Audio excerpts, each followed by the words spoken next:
Hello बच्चों, स्वागत है आप सभी का मेरे YouTube चैनल में। बहुत ही उपयोगी और बहुत ही इम्पोर्टेंट ये वीडियो मैं लेकर के आया हूँ आपके लिए। बच्चों, इस वीडियो को पूरा देखिएगा शुरू से अंत तक। अगर आपने इस वीडियो को पूरा ध्यान से देख लिया तो आपके यहाँ पे पूरे हिंदी जो व्याकरण है मैंने यहाँ कवर करा दी है। आंसर भी आपको मिल जाएंगे पूरी हिंदी व्याकरण के और ब्रिज कोर्स के।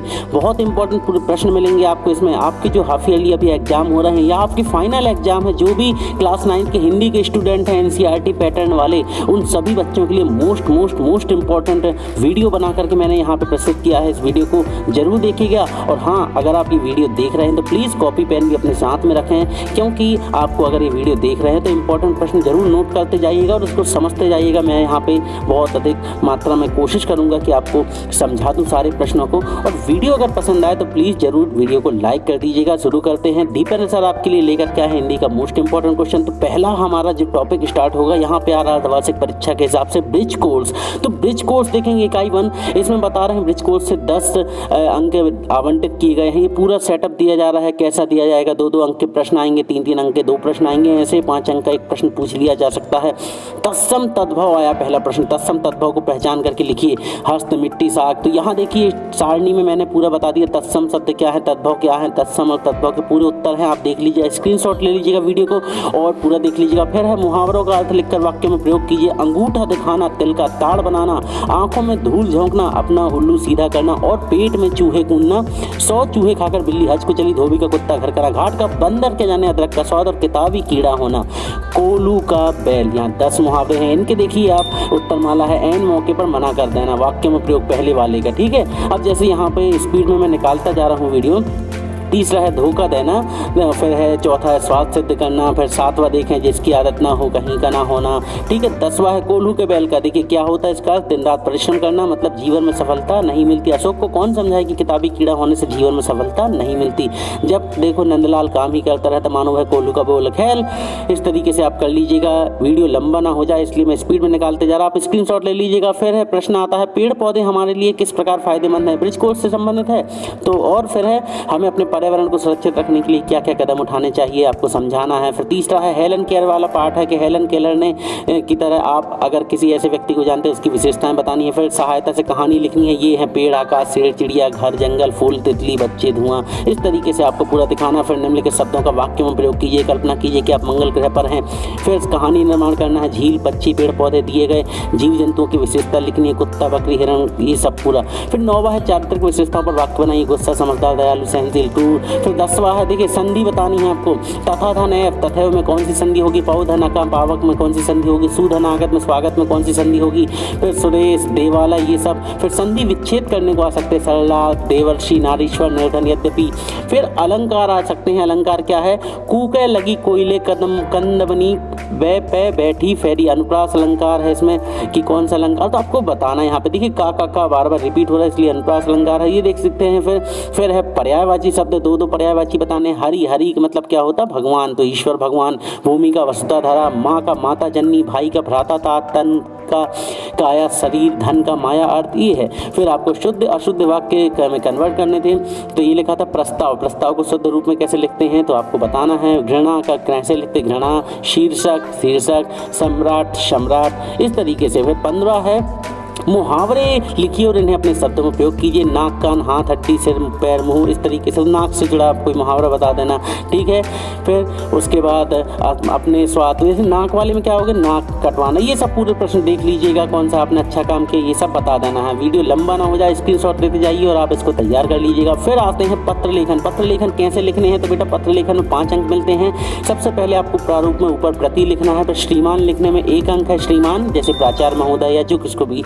फिर विषय लिखने पे 1 अंक मिलता है। विनम्र, फिर यहाँ से आपका टॉपिक होगा। पूरा जो मटेरियल आप लिखेंगे कॉन्सेप्ट, इसमें 2 अंक मिलेंगे। और लास्ट में धन्यवाद प्रार्थी मतलब अपना नाम डाल देना है, उसमें 1 अंक। तो ऐसे करके ये 5 अंक डिवाइड किए गए हैं। ये आएगा अपने पत्र लेखन लिखने के लिए।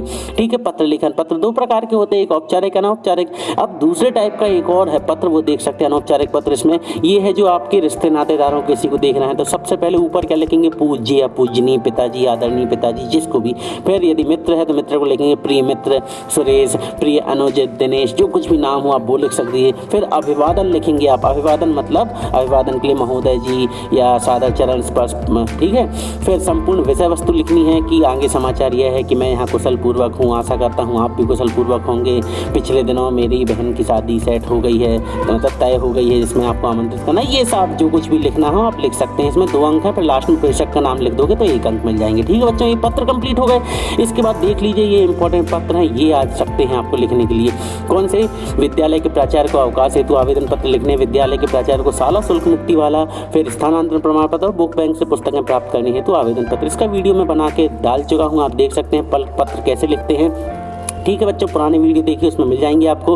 फिर इसके बाद आप देखेंगे यहाँ पे अगले जो प्रश्न तैयार होते हैं अपठित बोध के। अपठित बोध मतलब कि आपको एक पद्यांश दे दिया जाएगा, उसको आपको पढ़ना है, या गद्यांश दे दिया जाएगा उसको आपको पढ़ करके उसके आंसर लिखने। तो सबसे पहले शीर्षक लिखना पड़ता है, गद्यांश का उचित शीर्षक लिखिए, तो शीर्षक लिखने पर 1 अंक। फिर लघुत्तरी प्रश्न सॉल्व करेंगे, उसमें 1 अंक है लघुत्तरी में। फिर द्वितीय लघुत्तरी प्रश्न मिलेगा, उसमें 1 अंक है। फिर सारांश लिखना पड़ता है गद्यांश का कि वो गद्यांश किस पैटर्न पे बनाया गया है। बच्चों बहुत मेहनत से मैंने आपके लिए ये प्रश्न उत्तर निकाले हैं, आपका प्रेम दुलार मुझे मिल रहा है। वीडियो को आगे मत बढ़ाइएगा बच्चों, पूरा वीडियो ध्यान से देख लीजिएगा, नहीं तो नुकसान हो जाएगा आपका।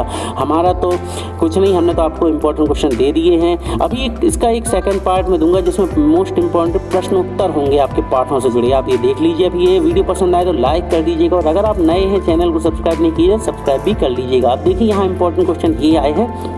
प्रश्न पहला, तत्सम तद्भव छांटना है आपको, इसको बताना है। फिर तद्भव को तत्सम के रूप में लिखाना है, फिर दिए गए शब्दों को वाक्य में प्रयोग करना है। ये आपको हिंदी ग्रामर की बुक ढूंढनी पड़ेगी, उससे आपको आंसर मिल जाएंगे। फिर वाक्यों में प्रयोग कीजिए। उड़ान तापमान तो आपकी जो ब्रिज कोर्स की बुक है उसमें मिल जाएंगे बच्चों। ये सारे प्रश्नों को ध्यान से आप पढ़ लीजिएगा, ढूंढ लीजिएगा। कहानी निर्माण फिर से आ गए, झील, पंछी, पेड़ पौधे, तितली, बरसात। तो आप कोई भी बना सकते कि एक बहुत बड़ी झील थी, एक बहुत अच्छी झील थी, वहाँ पे बहुत सारे पक्षी आते थे और वहाँ पे बहुत तरह तरह के सुंदर पेड़ पौधे लगे थे। वहाँ पे एक तितली आती थी। एक दिन अचानक बरसात होने लगी और बरसात के बाद बर्फबारी भी हो गई, जिसके कारण मौसम खराब हो गया और जो झरना था वहाँ पे नदी का पानी आके मिलने लगा। अचानक नदी बहा के एक पत्थर लेके आई जो एक फूल के पौधे पे गिरा और उसने फूल के पौधे को नुकसान पहुँचाया। वहाँ पे एक पौधा लगा था जिसमें फल लगे हुए थे, वो भी टूट गए। फिर उसके बाद सारे पौधे मुरझा चुके थे। कुछ देर बाद सूर्य निकल आया और सूरज के कारण मिट्टी सूख गई और फिर से जंगल और झरना हमारा हरा भरा हो गया। ऐसा कुछ आप भी कहानी बना के लिख दीजिएगा। फिर अपठित गद्यांश आ सकता है कि एकल परिवारों के चलन से, देख सकते हैं गद्यांश पूरा लिखा हुआ है। इसका शीर्षक बताना है आपको। मित्रता का महत्व क्यों बढ़ गया है? क्योंकि भैया मित्र ही हमारा सबसे इंपॉर्टेंट अंग होता है। मित्र एक ऐसा व्यक्ति होता है जिसे हम खुद बनाते हैं, हम खुद स्वीकार करते हैं। फिर गद्यांश का आपको सारांश लिखने के लिए आ जाइएगा। बच्चों बहुत मेहनत से वीडियो बनाया है, प्लीज़ वीडियो को लाइक कीजिए, अगर पसंद आए तो चैनल को शेयर कीजिए, सब्सक्राइब कीजिए, अपने दोस्तों को भी बता दीजिए कि सर जी के यहाँ आपको बहुत इंपॉर्टेंट क्वेश्चन मिलते हैं, तो आप इस चैनल को सब्सक्राइब कर लें। ठीक है बच्चों, फिर है 6वां प्रश्न, नीचे दिए गए प्रारूप के अनुसार अपने मित्र को जन्मदिन की बधाई देने हेतु पत्र लिखना है। तो पत्र भेजने वाले का पता तो आप लिख दिए, जैसे आपने किसी को जबलपुर में पत्र भेजे हैं तो जबलपुर, विजयनगर, जबलपुर। फिर दिनांक डाल दिए, जैसे आज की डेट डाल दिए। फिर संबोधन, प्रिय मित्र विजय। फिर आप लिखेंगे संदेश। अगला समाचार ये है कि मुझे आज ही पता चला कि तुम्हारा आज जन्म दिवस है, इस हेतु मैं तुम्हें ये बधाई पत्र लिख रहा हूँ। आप आशा करता हूँ कि तुम अपनी ज़िंदगी में बहुत तरक्की करो और सभी तरह से आप खुश रखो।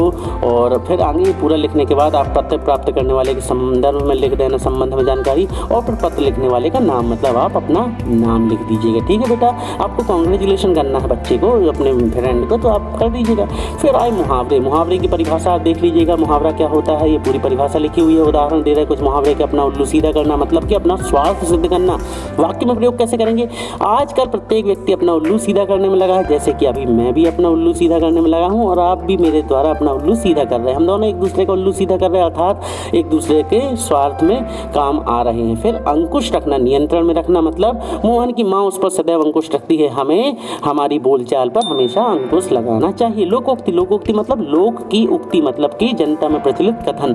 ठीक है, इसको कैसे करेंगे? ये अपने आप में एक पूर्ण वाक्य होता है जो लोक प्रचलित होता है। फिर आया उदाहरण, जैसे एक अनार 100 बीमार, मतलब मांग की तुलना में वस्तु का कम होना। एक अध्यापक का पद रिक्त है किंतु प्रार्थना पत्र 50 है, ऐसा प्रतीत हुआ जैसे एक अनार 100 बीमार। का अक्षर भैंस बराबर, अर्थात अनपढ़ व्यक्ति। तो क्या है कि सीमा के लिए तो काला अक्षर भैंस बराबर है। ठीक है, फिर इसके बाद वस्तुनिष्ठ प्रश्न आ जाएंगे। शब्द के अंत में जुड़कर अर्थ परिवर्तित करने वाले शब्दांश क्या कहते हैं? जो शब्द के अंत में जुड़ते हैं, तो देखिए अंत में, ठीक है बेटा, तो प्रत्यय, प्रा से याद रखना, पा मतलब पीछे, प्रत्यय हमेशा कहाँ लगाए जाते बेटा? पीछे लगाए जाते, इसलिए पा से प्रत्यय याद रखना। उपसर्ग का ऊ से आ बना लेना, मतलब आगे लगाए जाते, उपसर्ग आगे लगते, प्रत्यय पा मतलब पीछे लगते। वर्णों का सार्थक योग को शब्द कहते हैं, जो पढ़ा लिखा ना हो अनपढ़ कहते हैं। मुंह की खाना मतलब हार मानना। कमल का पर्यायवाची पंकज। ठीक है बच्चों, आशा करता हूँ आपको समझ में आ रहा होगा। यदि मेरी मेहनत अच्छी लग रही तो प्लीज वीडियो को लाइक कीजिए और अपने दोस्तों को शेयर कर दीजिए कि सर जी यहाँ पे बहुत इंपॉर्टेंट क्वेश्चन आते हैं। देखिए उपसर्ग प्रत्यय के संदर्भ में ये है प्रश्न, जो अधिक बोलता है उसे वाचाल कहते हैं। फिर विदेशी शब्द क्या होते हैं? जो भाषाओं के संपर्क के कारण हिंदी में आने वाले शब्द विदेशी शब्द कहलाते हैं। फिर उपसर्ग प्रत्यय के बारे में ध्यान रखिएगा। फिर से एक चीज, उपसर्ग किसे कहते हैं बेटा? जो शब्द के शुरुआत में जोड़े जाते हैं उन्हें उपसर्ग कहते हैं। ठीक है, जैसे अनुधन भाव के योग से क्या बनेगा? अनुभाव। चौथा देखेंगे। फिर इंद्र का पर्यायवाची, इंद्र मतलब क्या होता है?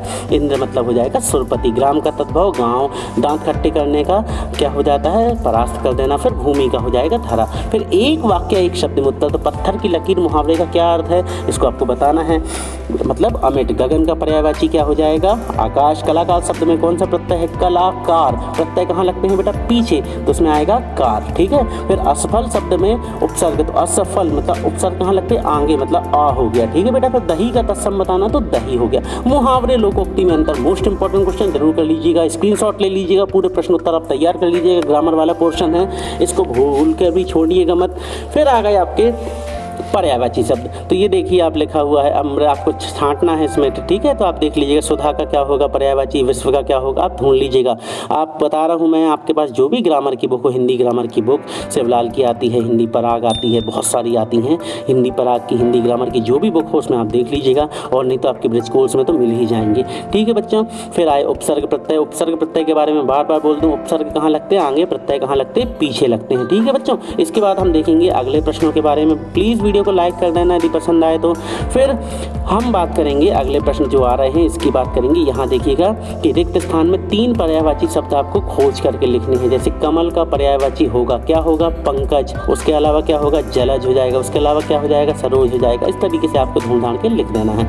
फिर आओ खोज कर सीखें। फिर है समूह है, आग में घी डालना, तो इसका क्या होगा? आग में घी डालना मतलब आग को तेज करना, मतलब क्रोध भड़काना। उल्टी गंगा बहाना, मतलब उल्टी गंगा बहाना मतलब क्या होना? अनहोनी बातें करना। फिर चकमा देना मतलब कि धोखा देना। तारे गिनना मतलब बेचैनी से प्रतीक्षा करना। कलई खुलना मतलब भेद खुल जाना। ठीक है। इसके बाद हम देखेंगे अगला जो हमारा आ रहा है काव्य, ये ग्रामर वाला पोर्शन। काव्य कितने प्रकार के होते हैं बेटा? काव्य 2 प्रकार के होते हैं, दृश्य काव्य और श्रव्य काव्य। दृश्य मतलब जिसको देख करके आनंद मिल जाए, और श्रव्य मतलब जिसको सुन करके आनंद मिल जाए। उसके भी ये भाग लिखे हुए हैं, अब उनका हम डिस्क्राइब करेंगे। बहुत इंपॉर्टेंट थिंग है, याद रखिएगा।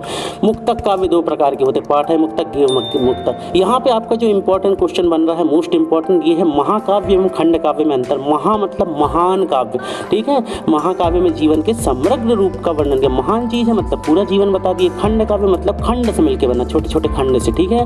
महाकाव्य में 8 है, उससे अधिक सर्ग होते हैं। क्यों? क्योंकि 8 मतलब बहुत बड़ा है ना, और खंड काव्य में केवल 1 सर्ग होगा। महाकाव्य का नायक धीरो दत्ता जो भी लिखा है, महाकाव्य का नायक उदार एवं महान चरित्र का होता है। ठीक है। खंड काव्य के लिए यह आवश्यक नहीं। महाकाव्य में अनेक छंद, बड़ी चीज है तो बहुत सारे छंद लग गए, खंड काव्य में एक ही छंद लगेगा।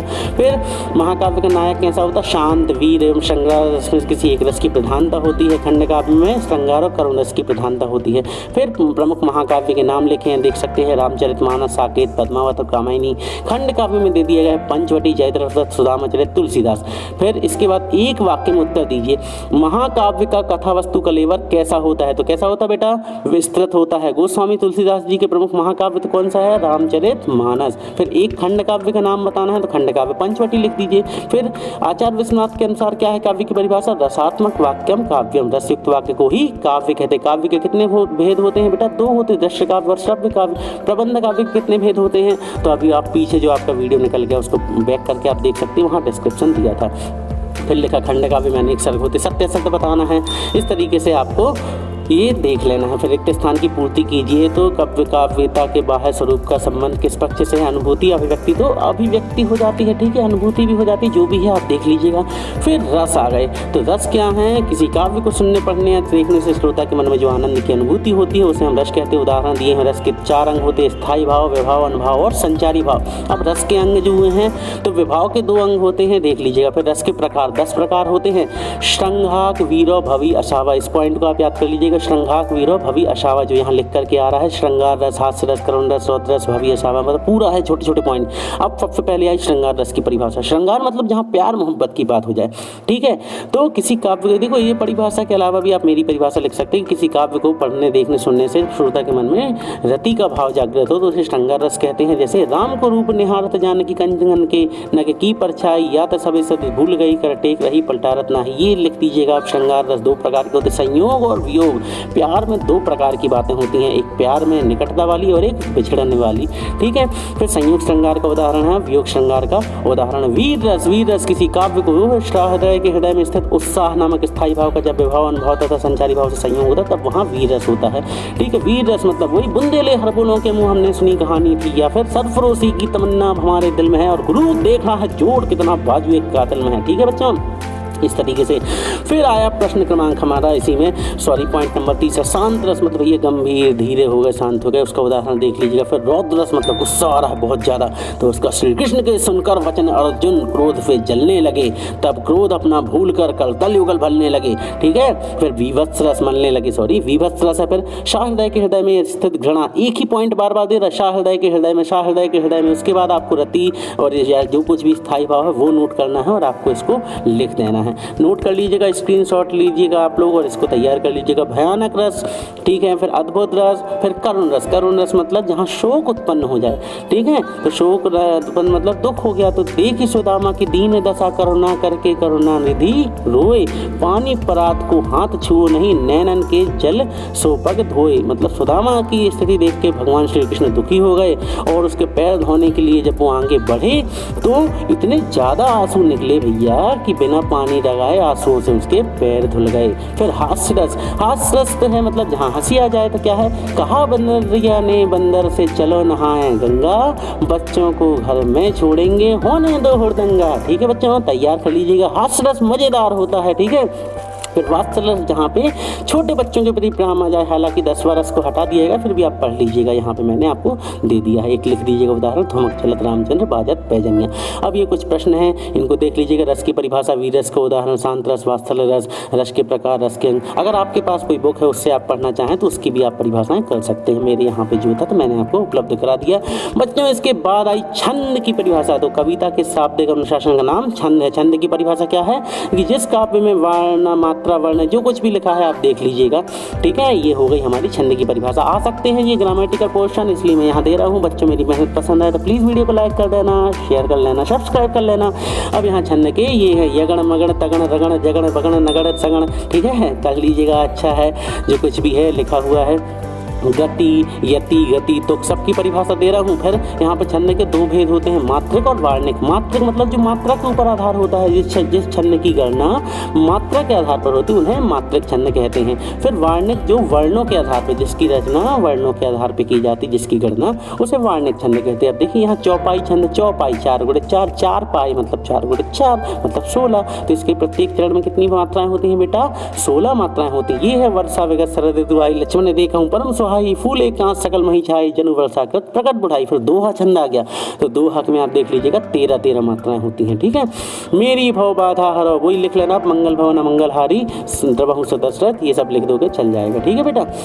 फिर इसके बाद आप देखें अगला प्रश्न जो आ रहा है आपका, रिक्त स्थान की पूर्ति। चौपाई छंद कैसा है? मात्रिक की वार्णिक, तो आपको बताना है। 3 वर्णों के समूह को क्या कहते हैं? गण या वर्ण। तो आपको ऊपर परिभाषा जो आप छोड़ के आए हैं वहाँ वापस जाके आप देख सकते हैं, वहाँ से आपको इन प्रश्नों के उत्तर मिल जाएंगे, ठीक है। आगे हम देखेंगे फिर से मोस्ट इंपॉर्टेंट टॉपिक आ गया अलंकार। अलंकार मतलब होता है गहना। तो क्या है? काव्य की शोभा बढ़ाने वाले तत्व क्या कहलाते हैं? अलंकार। अलंकार कितने प्रकार के होते हैं? ये भेद है, शब्द अलंकार, अर्थ अलंकार और अलंकार। शब्द अलंकार जहाँ काव्य में शब्द के माध्यम से चमत्कार उत्पन्न हो वहाँ पे शब्द अलंकार, जब अर्थ के माध्यम से चमत्कार हो वहाँ अर्थ अलंकार, उभय अलंकार मतलब जब दोनों के बीच में हो।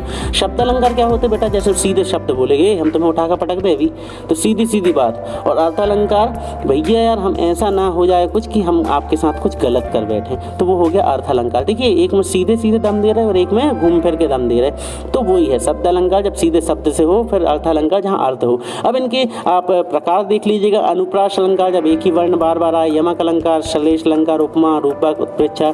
बच्चों ये अलंकार के ऊपर में बहुत अच्छा एक वीडियो बना करके, रस छंद अलंकार इनके ऊपर एक बहुत अच्छा वीडियो बना करके आपके लिए प्रस्तुत करूंगा। फाइनल एग्जाम के पहले उनको जरूर देख लीजिएगा बच्चों। फाइनल के पहले मैं आपकी पूरी सारे सब्जेक्ट के इंपॉर्टेंट क्वेश्चन फिर से दूंगा वार्षिक परीक्षा के लिए, और उनकी भी बहुत अच्छे से आपकी तैयारी करा दूंगा। आपको अब एक काम करना है कि आप यहाँ पे जो आए हुए हैं, आप जो ये वीडियो देख रहे हैं, आप इन वीडियो को ऐसे ही कंटिन्यू देखते जाइए।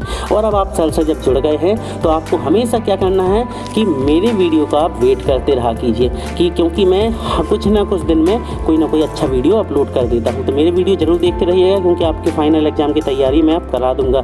तो रोज़ दिन में एक बार जरूर सर्च कर लिए कि सर का कोई वीडियो तो नहीं, और है तो टाइम निकाल के देख लीजिए। अभी तो आप अपने एग्जाम की तैयारी कीजिए।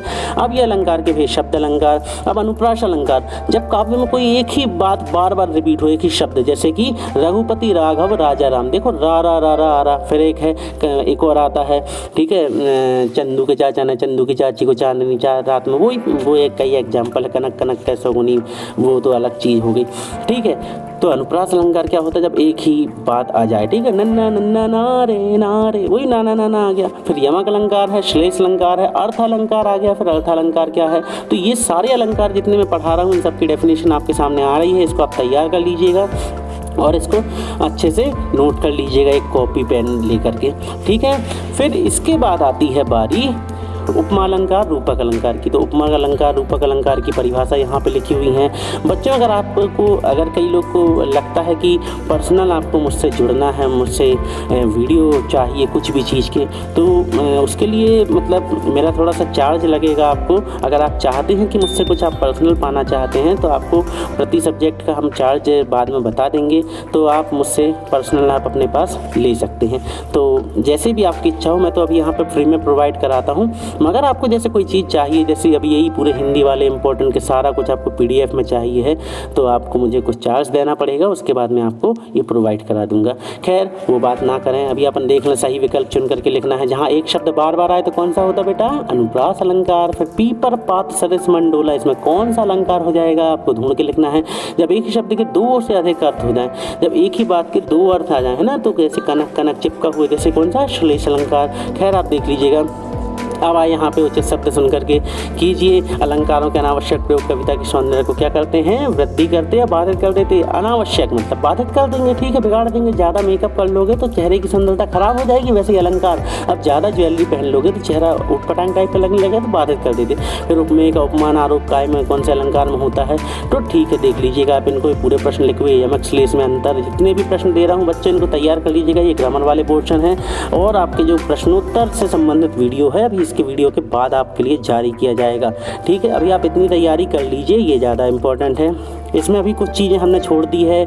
जीवन परिचय आप तैयार कर लीजिएगा, निबंध तैयार कर लीजिएगा, फिर लेखक परिचय, कवि परिचय, ये सारा कुछ है। फिर पुस्तक में ये पूरे प्रश्न उत्तर दे रहे हैं, उनके उत्तर लिखे हैं। पंचवटी क्या है, खंड काव्य या महाकाव्य, जो अभी तक मैंने इतनी देर में आपको पढ़ाया उस सारे का यहाँ पे ये आपकी एक्सरसाइज आ गई है। तो आप वहाँ से आप जो भी पढ़ के आए हैं, फ्री हुए हैं, तो यहाँ से आप तैयार कर लीजिएगा, ठीक है। काव्य के कितने भेद होते हैं, 2, 3, 4 या 5, तो आपको बताना है। दृश्य श्रव्य कौन कौन से होते हैं, जो कुछ भी है।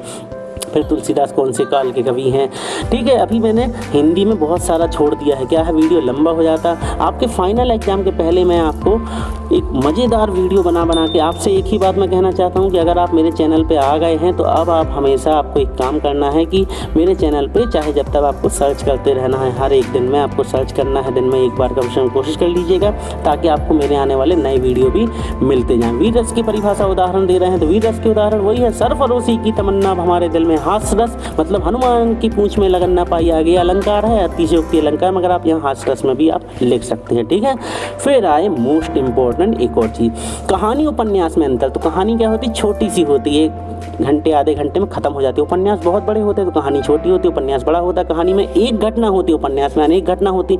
अब एक घटना है तो कम पात्र होंगे, तो कहानी में कम पात्र होते हैं, उपन्यास में अधिक पात्र होते हैं। फिर परीक्षा एक जो है कहानी है और गोदान क्या है, एक उपन्यास है। फिर एकांकी नाटक, नाम में ही स्पष्ट है एक अंकी, मतलब एकांकी में केवल एक अंक होता है, नाटक में अनेक अंक होते हैं। एकांकी कथा वस्तु क्या होती है, संक्षिप्त मतलब छोटी सी होती, और नाटक की कथा वस्तु बड़ी होती है, विस्तृत होती है। फिर एकांकी में पात्र, अब देखो छोटी है तो पात्र भी सीमित होंगे, मतलब पात्र मतलब जिसमें एक्टर लोग होते हैं वो कम होते, तो पात्रों की संख्या कम होती, इसमें अधिक होती है। फिर नाम आ गया एकांकी का क्या है, दीपदान, और यहाँ पे नाटक है चंद्रगुप्त। ओके, अब अगली चीज़ आई जीवनी और आत्मकथा। तो जीवनी बेटा याद रखना, जीवनी क्या होती है, जैसे हम गांधी जी के बारे में लिखें, गांधी जी ने इतना संघर्ष किया और इतनी मेहनत के बाद, या विवेकानंद जी के बारे में लिखें, भगत सिंह के बारे में लिखें, तो वो हो गई जीवनी। तो जीवनी हमेशा बेटा किसी दूसरे के जीवन पर लिखी जाती है, किसके, दूसरे। और आत्मकथा जो अपने आत्म मन की बात बता रहे हैं। ठीक है, मोदी जी कहते हैं ना, भाइयों बहनों आज हमारा देश, तो भाइयों बहनों नहीं करना, हमें क्या करना है, आत्मकथा की बात करना। आत्मकथा खुद के जीवन पे होती है और जीवनी क्या होती है, किसी दूसरे के जीवन पे होती है।